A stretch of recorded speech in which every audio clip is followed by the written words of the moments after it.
Naglabas na ng arrest warrant ang ICC laban kay Senator Bato de la Rosa ayon kay Attorney Harry Roque.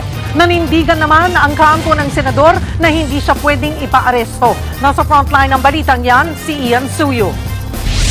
Mag-iisang buwan nang hindi nakikita ng publiko si Senator Bato de la Rosa. Kasunod yan ng bali-balitang may arrest warrant ang International Criminal Court laban sa kanya kaugnay ng war on drugs.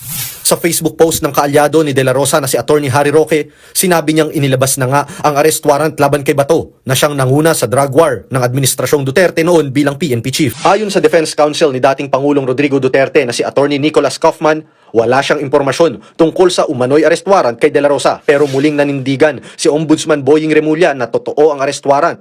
Iginiit niyang hawak niya ang unofficial copy nito. Ayun mga idol, hawak na nga ni Boying Remulla ang copy ng arrest warrant laban kay de la Rosa.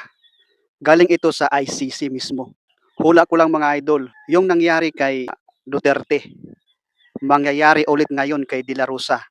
Kahit gaano kalakas ang mga abogado ng mga Duterte, walang magagawa kapag si Bongbong Marcos na mismo ang mag-utos na ihatid si Bato doon sa ICC. Walang magagawa kahit gaano katalino ang mga abogado ng mga Duterte. Dahil mas may kapangyarihan ang nakaupo na presidente kaysa hindi. So, ang mga Marcos ang nakaupo, kung ano ang kanilang gagawin, talagang mangyayari. Kaya tama lang ang ginawa ni De La Rosa na magtago-tago muna siya